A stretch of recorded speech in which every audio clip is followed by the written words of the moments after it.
भक्ति महारानी का दुख दूर किया। ये भागवत की कथा कैसी है? सबसे प्रथम और सर्वश्रेष्ठ कलयुग में यही प्रमुख रूप से श्रीमद् भागवत जी की कथा बताई गई है।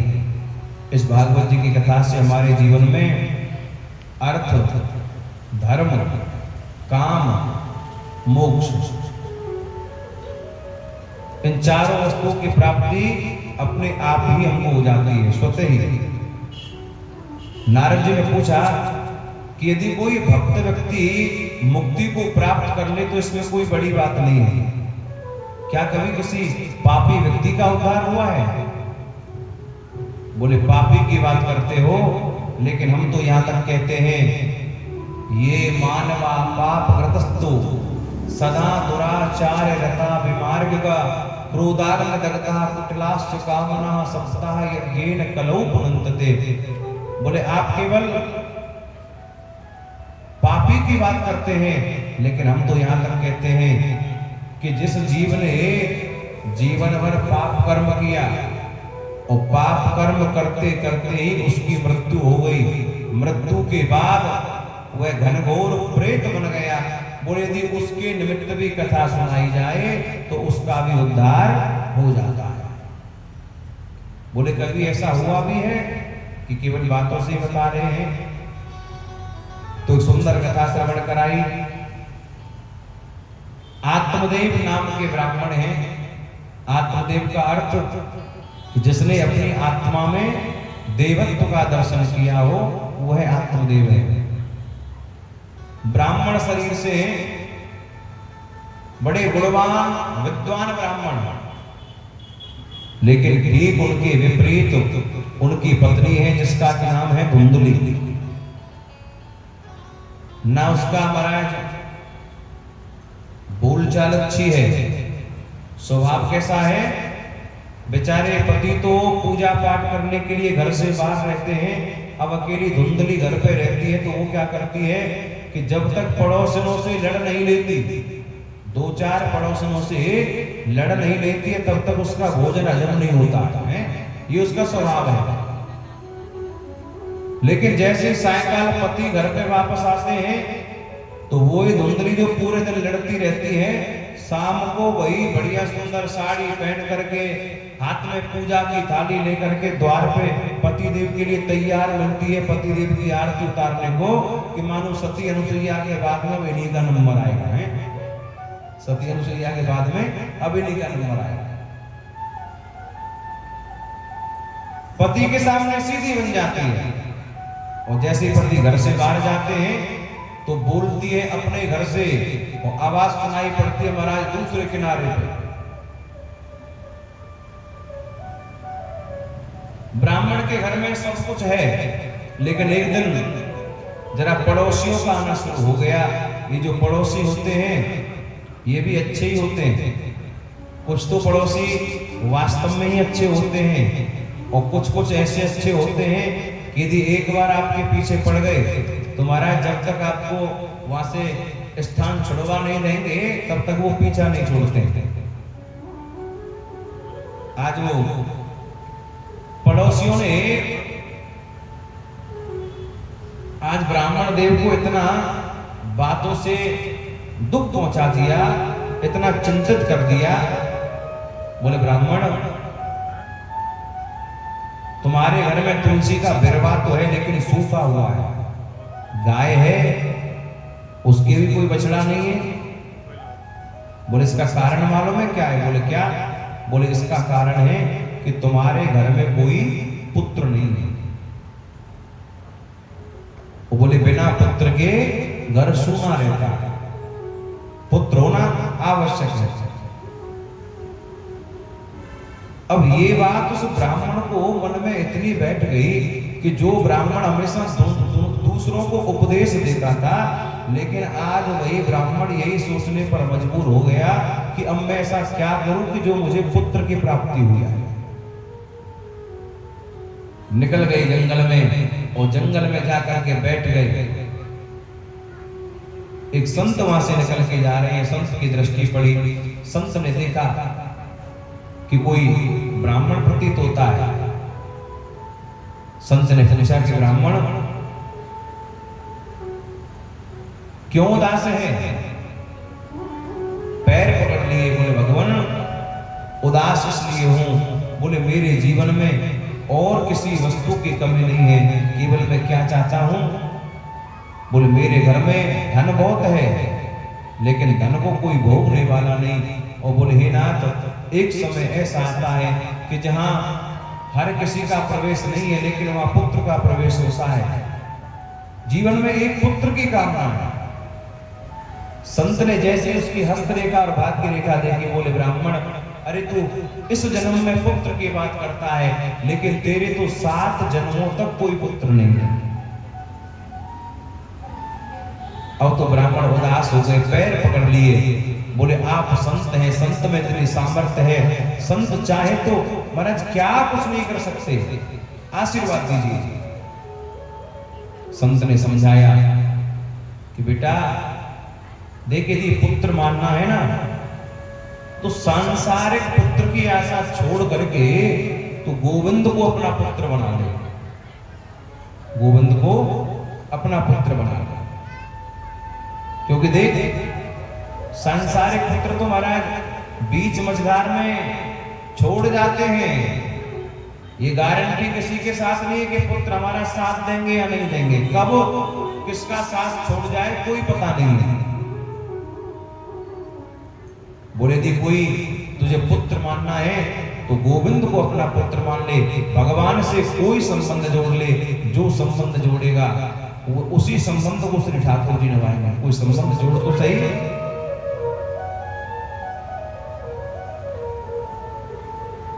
क्योंकि संसारिक पुत्र संबंध को भूल जाते हैं, यदि हमने ठाकुर जी से एक बार संबंध जोड़ लिया तो ठाकुर जी उस संबंध को हमेशा निभाते हैं,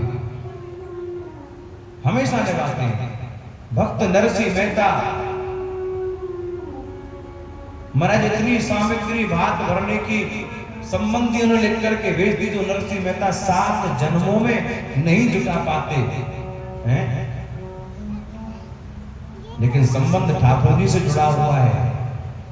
नरसिंह जी जब अपने बेटी के यहाँ पहुंच गए, वहां लोग उनको गालियां दे रहे हैं, साथ में केवल चंदन लेके गए हैं, तुलसी की माला लेके गए, 16 सूरदास लेके गए हैं। बोले यदि दहेज कुछ देने को था नहीं तो क्यों चले आए?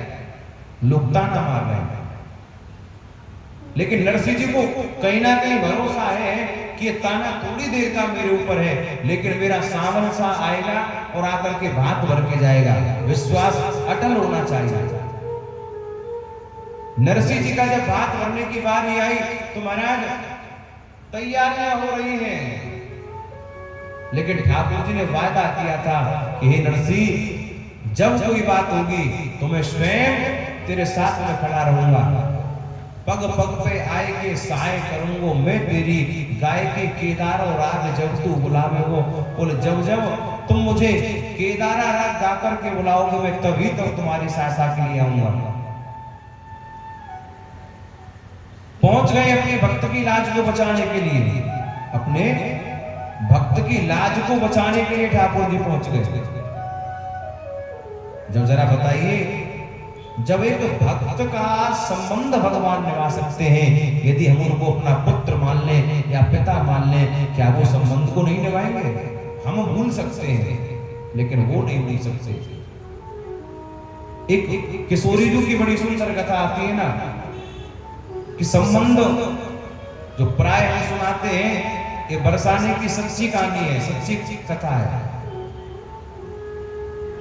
एक सेठ जी के घर में 3 बहुएं हैं, 3 बेटों की, लेकिन जब भी किशोरी जी के दरबार में जाते तो मन में लालसा रहती कि किशोरी जी एक बेटी हो जाती तो जीवन धन्य हो जाता, एक बेटी हो जाती तो जीवन धन्य हो जाता। क्योंकि हमारे शास्त्रों में 10 बेटों के बराबर एक बेटी मानी गई है। 10 बेटों के बराबर एक बेटी का महत्व है। अब किशोरी जी से यही कहते, एक बेटी हो जाती तो आनंद हो जाता महाराज।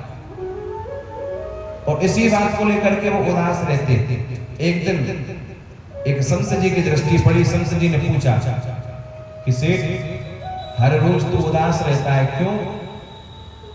बोले भगवान, घर में 3 बेटे तो हैं, उनकी 3 बहुएं भी हैं, लेकिन सोचता हूं कि यदि एक बेटी हो जाती, यदि अपने हाथों से कन्यादान कर देता है तो मेरा जीवन धन्य हो जाता, जीवन का पूरा कर्ज मेरा उतर जाता, एक बेटी होने का सुख मुझे मिल जाएगा। बोले संत जी बोले कि सेठ, अरे तो तू ऐसी कहावत कर रहा है कि दीपक के नीचे है लेकिन फिर भी अंधकार में है? दीपक के नीचे है लेकिन फिर भी अंधकार में। अरे जन किशोरी जी के दर्शन करने के लिए दर्शन करने को तू आता है, क्यों ना तू श्री किशोरी जी को ही बेटी मान ले, राधा रानी को बेटी बना ले। बोले क्या ये मुझसे संबंध जोड़ेगी? बोले हाँ। अब तुम्हारा ये संत वो सेठ जी एक छोटी सी प्रतिमा राधा रानी की लाए और अपने घर में ला करके विराजमान कर दी। एक अलग से कक्ष बनवा दिया। बोले ये कक्ष मेरी बेटी का है।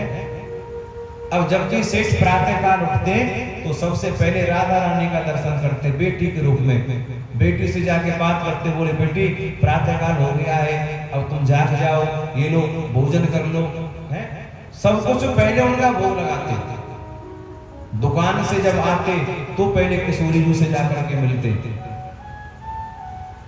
लेकिन एक दिन एक कोई चूड़ी पहनाने वाली चूड़ी पहनाने आई थी और सेठ के घर में चूड़ी पहना करके गई। पैसों के लिए कहा तो बहुओं ने कह दिया कि पैसे पिताजी से जाके ले लेना। और चूड़ी वाली दुकान पे पहुंची।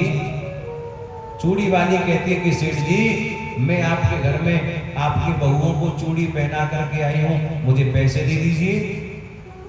अब सेठ ने हर बार की तरह 3 अपनी बहुओं के पैसे दे दिए, लेकिन चूड़ी वाली कहती कि इस बार 3 महिलाओं ने नहीं बल्कि 4 महिलाओं ने चूड़ी पहनी है। 3 महिलाएं थी, एक कन्या थी। सेठ कहता है कि तू झूठ बोल रही है। अरे जब मेरे घर में ही केवल 3 मेरी बहुएं हैं और तू कह रही है कन्या, जब कन्या को यही नहीं तो पैसे कहां से दे दे? महाराज पैसे नहीं दिए, चूड़ी वाली चली गई। लेकिन जब सेठ घर पे आए और आज रात्रि में सेठ सो रहे हैं और आज स्वप्न में श्री किशोरी जी मानो दर्शन दे रही है, सेठ के पास आके खड़ी हो गई, मानो सेठ को जगा रही है और कह रही है कि सेठ एक बात बता, मैं स्वयं तो तुम्हारे साथ नहीं आई थी, मुझे तुम स्वयं अपने साथ लेकर के आए, मुझे अपनी बेटी मान करके लाए। लेकिन एक बात बताओ, आज जब वो चूड़ी पहनाने वाली चूड़ी पहनाने आई थी तो आज जब उसने तुमसे पैसे मांगे तो तुमको अपनी 3 बहुएं तो याद नहीं, लेकिन तुम्हारे घर में तुम्हारी चौथी बेटी है जिसे तुम स्वयं बना करके लाए थे और आज तुमको वो चौथी बेटी याद नहीं रही, चौथी बेटी याद नहीं रही। सेठ उसी समय शरीर पसीना पसीना खड़े हो गए, किशोरी जी के चरणों में बैठ गए। बोले हे किशोरी जी, भूल हो गई, अपराध हो गया, सत्यता तो ये मैं भूल गया था, लेकिन जो संत जी ने कहा था कि हम रिश्ता भूल सकते हैं, लेकिन यदि एक बार हम ठाकुर जी से कोई संबंध जोड़ लें तो ठाकुर जी उस संबंध को कभी नहीं भूलते, हमेशा उसको निभाते हैं, हमेशा उसे निभाते हैं। संत ने बहुत समझाया ब्राह्मण को कि ब्राह्मण गोविंद को पुत्र मान ले, लेकिन नहीं, बोले या तो कोई आशीर्वाद दीजिए नहीं तो प्राण त्याग कर दूंगा।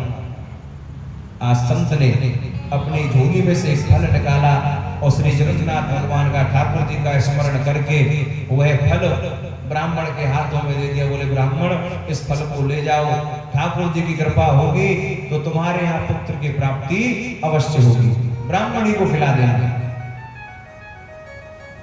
अब आत्मदेव जी फल को लेकर के आए, लेकिन पत्नी को ला करके दे तो दिया पर अपने सामने खिलाया नहीं, यही भूल हो गई। अब पत्नी है धुंधली, जो नकारात्मक विचार ही केवल मन में रखती है, गलत ही सोचने लगी। बोले यदि वास्तव में मैंने इस फल को खा लिया तो कहीं मैं गर्भवती हो गई तो? बोले पड़ोसी लोग मेरे घर से चोरी करके ले जाएंगे, मैं तो पकड़ भी नहीं पाऊंगी। बोले यदि रात को घर में आग ही लग गई तो मैं जान कैसे बचा पाऊंगी? ये गलत बातें सोचने लग गई। फल को नहीं खाया। बहन आई थी, दोनों बहनों ने आपस में बातें कर ली। बोले बहन मेरे घर में धन नहीं है, तू मुझे धन दे देना और मेरे जो पुत्र होगा वो मैं तुझे प्रदान कर दूंगा। दोनों में बातें हो गई और परीक्षा के लिए वही फल गाय को खिला दिया। जब बहन ने एक पुत्र को जन्म दिया तो रातों ही रात वो बहन धुंधली को अपना पुत्र दे करके चली गई और धुंधली ने महलों में ये शोर कर दिया कि पुत्र का जन्म हो गया है। सच्चाई किसी को नहीं मालूम। और गाय को जो फल खिलाया था, महाराज गाय ने भी एक सुंदर पुत्र को जन्म दिया। विद्वानों ने नामकरण किया, गोकर्ण पंडितो ज्ञानी धुंधकारी महाखल। गोकर्ण पढ़े लिख करके ज्ञानी हो गए और धुंधकारी महान खल हो गया। धुंधकारी का जीवन कैसा हो गया? हमारे शास्त्र कहते हैं 5 वर्ष तक बच्चे का लालन पालन करिए, 10 वर्ष तक ताड़ना दीजिए और जब बच्चा बड़ा हो जाए तो ताड़ना देना बंद कर दो, हाथ उठाना बंद कर दो, मित्रवत व्यवहार करने लगो। अब धुंधकारी कैसे बिगड़ गया? माँ ने ध्यान नहीं दिया, माँ के प्रेम में बिगड़ता ही चला गया। पहले कांच की गोलियों से खेलता है, फिर धीरे धीरे पत्ते खेलने लग गया, धीरे धीरे जुआ खेलने लग गया, जुए में धन हारने लग गया, मांस भक्षण करने लग गया, मदिरा पान करने लग गया। निशाचरों जैसा उसका कर्म हो गया। माँ नहीं मात पिता नहीं देवा, साधु सन करवा वही सेवा, जिनके ये आचरण भवानी ते जानो निश्चर सब प्राणी। जिस मनुष्यों के ऐसे आचरण होते हैं वह निशाचरों के समान बताए हैं। धुंधकारी भी वही हो गया। आज आत्मदेव जी को मन में बड़ा दुख हो रहा था, लेकिन गोकर्ण जी महाराज ने अपने उपदेश के द्वारा आत्मदेव जी का दुख दूर किया। बोले पिताजी ये आत्मा अमर होती है, शरीर की केवल 3 गति मरने के बाद होती है। जला दोगे तो राख बन जाओगे, गाड़ दोगे तो कीड़े मकोड़े बन जाओगे, जल में बहा दोगे तो जल के जीव जंतु इसे खा जाएंगे, चौथी गति कोई नहीं है।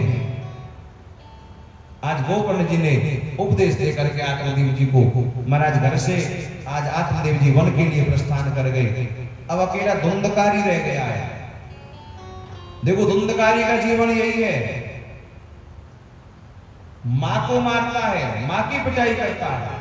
एक दिन तो मां को इतनी बुरी तरह से पीटा, बोले मां या तो मुझे धन बता दे कहां है, नहीं तो आप तुझे समाप्त कर दूंगा। बहुत जोर से अपनी मां की पिटाई की। मां के मन में ग्लानि हो गई और ग्लानि के मारे मां एक अंधकूप में जाकर के कूद गई, आत्महत्या कर गई। अकेला धुंधकारी 5 वेश्याओं को ले आया, चोरी करता है। एक दिन कहीं से बहुत चोरी करके लाया, बहुत सारा धन। तो वेश्याओं ने विचार किया कि यदि ये धुंधकारी किसी दिन राजा के पकड़ में आ गया तो राजा ऐसे तो दंडित करेगा ही करेगा, लेकिन साथ में हमको भी दंडित करेगा। तो क्या किया जाए मेरे बंधु? आज उन 5 वेश्याओं ने सोते हुए धुंधकारी के हाथ पैर पलंग से बांध दिए, गले में रस्सी डाल दी, खींचने लगी। जब धुंधकारी चिल्ला रहा है तो जलते हुए अंगार आज धुंधकारी के मुख में डाल दिए और मुंह को दबा दिया। तड़प तड़प करके धुंधकारी की मृत्यु हो गई। घनघोर प्रेत योनि में चला गया। जब श्री गोकर्ण जी तीर्थ यात्रा करके लौटे हैं तो महाराज रात्रि के समय गोकर्ण जी अपने घर में बैठे हैं, लेकिन तरह तरह के शब्द सुनाई पड़ रहे हैं, डरावनी आवाजें आ रही हैं। गोकर्ण जी ने अपने हाथ में जल लिया और मंत्रों से अभिमंत्रित करके जैसे जल का छिड़काव किया। बोले भैया कौन हो, मेरे सामने आओ। तो एक छाया सामने आकर के प्रकट हो गई और वो छाया कहती है कि हे भाई, अहम भ्राता त्वदीयोस्मि धुंधकारी ते नामत स्वकीये नैव दोषेण ब्रह्मत्वं नाशितं मया। धुंधकारी कहता है कि भाई मैं हूं आपका भाई धुंधकारी। बोले धुंधकारी प्रेत कैसे बन गए? बोले कि प्रेत योनि में हूं, भूख लगती है, भोजन नहीं कर सकता, प्यास लगती है, पानी नहीं पी सकता, मेरा उद्धार करो। गोकर्ण जी ने रात्रि के समय तो बेच दिया, लेकिन जैसे ही प्रातः काल भुवन भास्कर को अर्घ दे रहे हैं, तो जैसे प्रथम बताया था, तो सूर्य नारायण भगवान ने आदेश दिया कि हे गोकर्ण, यदि धुंधकारी का उद्धार करना है तो इसके लिए ज्ञान यज्ञ करिष्यामि सुख शास्त्र कथोज्वलम। बोले इसके लिए आप ज्ञान यज्ञ की रचना करिए, ज्ञान यज्ञ की कथा सुनाइए। जब ज्ञान यज्ञ करेंगे तुम्हारा धुंधकारी का उद्धार हो जाएगा। आज सब नगर वासियों की मदद से एक सुंदर व्यास मंच बनाया, बड़ा पंडाल बनाया, सब लोग आकर के बैठे हैं। धुंधकारी का आवाहन गोकर्ण जी ने किया। और धुंधकारी हवा है, कहीं रुक नहीं सकता। कहां बैठे? तो देखा कि एक सप्त ग्रंथि वाला बांस है जिसमें से हवा पार नहीं हो सकती। महाराज उसी बांस में जाकर के धुंधकारी बैठ गया। पहले दिन की कथा हुई, बांस की प्रथम गांठ चटक गई। दूसरे दिन की कथा में बांस की महाराज दूसरी गांठ भी अपने आप चटकती चली गई। इसी प्रकार जब 7 दिन तक श्री सूत जी महाराज ने श्री गोकर्ण जी ने कथा सुनाई है, तो आज बांस एकदम फट गया और उसमें से महाराज एक दिव्य पुरुष आकर के प्रकट हुआ है। महाराज धुंधकारी एक दिव्य महापुरुष के रूप में प्रकट हो गया। 4 भुजाएं उसके हैं। और धुंधकारी प्रणाम करता है कि हे भाई गोकर्ण, मैं आपके लिए प्रणाम करता हूं। धन्यम भाग्यवती वार्ता प्रेत पीड़ा विनाशिनी। बोले भाई इस भागवत की कथा के लिए बार बार धन्य है, जो कि ये प्रेत योनि से भी उद्धार कर देती है। और मैं आपके चरणों में भी प्रणाम करता हूं। यदि आप मेरे भाई नहीं होते तो मेरा उद्धार नहीं होता है। हाथ उठा के कहिए बोली भागवत भगवान की जय। अब यहां धुंधकारी को लेने के लिए विमान आया। अब कथा तो हजारों लोगों ने सुनी थी, लेकिन विमान अकेले उसके लिए क्यों आया? बोले धुंधकारी ने जो कथा सुनी थी वो एकाग्रचित्त होकर के सुनी थी। और बोले बाकी, बोले और जो लोग कथा में बैठे थे, किसी का ध्यान घर में था, किसी का महाराज अपनी पढ़ाई पर था, किसी का ध्यान था कि नौकरी करने भी जाना है। बोले किसी ने मन लगा करके कथा नहीं सुनी। पुनः कथा की गई तो जिस प्रकार अयोध्या संग्रामीण, जैसे अयोध्या वासी राम जी के साथ में साकेत धाम को गए थे, उसी प्रकार जब नगर वासियों ने एकाग्रचित्त होकर के कथा सुनी तो सभी को मुक्ति प्राप्त हुई है। सुंदर विमान आए और वो भगवत धाम को उन्होंने प्रस्थान किया। अब भागवत के कुछ नियम। भागवत कथा में जब तक 7 दिन तक कथा चले तो सबसे पहले जो भागवत की पोथी हमारे परीक्षित जी, सबसे पहला नियम बताया। कुछ आवश्यक नियम है। 7 दिनों तक हमारा क्षोभ कर्म ना कराएं। 7 दिनों तक जब अनुष्ठान में बैठ जाएं और अनुष्ठान की पूर्ति तक क्षोभ कर्म नहीं कराएं। और ऐसी वस्तु कोई ना खाएं कि जिसको हम ठाकुर जी का भोग ना लगा सकें। जिस वस्तु का हम ठाकुर जी का भोग लगा सकते हैं उसी वस्तु को ग्रहण करें। और या तो पृथ्वी पर शयन करें या हमारा लकड़ी का जो पलंग होता है लकड़ी का, उस पर शयन करें। कथा में जितने भी उत्सव आए उन सबको बड़ी धूमधाम से मनाइए। चाहे वो वामन भगवान का जन्मोत्सव हो, चाहे राम जी का जन्मोत्सव हो, चाहे हमारे श्री कृष्ण जी का जन्मोत्सव हो, रुक्मणी विवाह, गोवर्धन पूजा, ये जितने भी उत्सव हैं सबको बड़ी धूमधाम से मनाइए।